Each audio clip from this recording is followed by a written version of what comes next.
last night.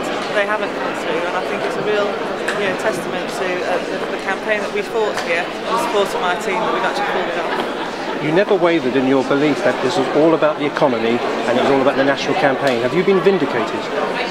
I still believe that's the case, but clearly, we haven't had the decisive victory that we would have liked, and I still think that that's a message that really hasn't quite got through to the British people. And I think a lot of it was due to the campaign that Labour fought, and Labour really relied on some quite difficult lies, actually, and obviously David Cameron did his best to expose those lies during the debates. But actually that fear was already spread.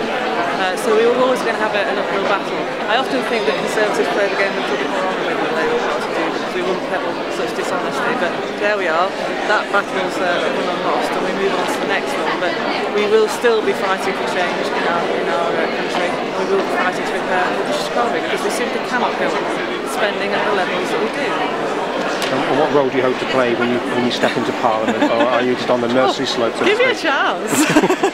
I mean, I know my way around Parliament very well because I've obviously been involved in politics for a very long time.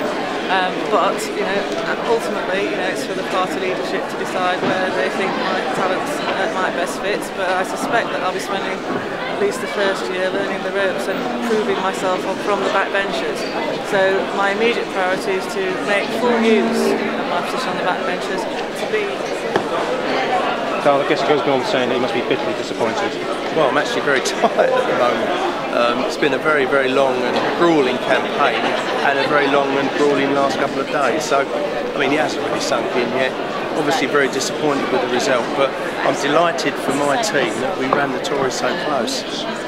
You couldn't have done any more, but you felt that the national issues were simply against you? Well, I think we nearly did enough, but when you're faced with such negative press and everything that goes with it, we started off quite often in second or third place in the opinion polls, and that is very difficult to overcome. So I'm very proud of what we've achieved here. 92 majority for the Tories, well, that's within reach for us next time. When will the next time be? Who knows? And you made some damning comments about the conduct of this whole count. Can you reiterate those? Oh, it's an absolute disgrace for the staff and for the people who are participating in democracy. There's got to be a better way to conduct counts after an election, and this is not the way to do it. If you wanted a blueprint on how not to do something, come to Thurrock, because they can't even get the counts right. Carrie's pleased with the result? Yes, definitely. It's been an up and down campaign, but we're delighted, especially delighted to have beaten the BNP in one of their strongest seats in the country, in a seat that's certainly in development for us, one of their key seats, so we're delighted that we've kept them down into fourth place. Sounds like a quick, but what have you learned in your campaign since we met in January? I suppose the main thing is that you've got to try and overcome obstacles wherever they hit you. That you can do a lot with not very much money, and that you just have to keep on going when things get tough. So hopefully that will be something that will stand me in good stead in the future.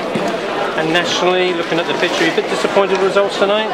Unfortunately, yes. I think we are disappointed with the results.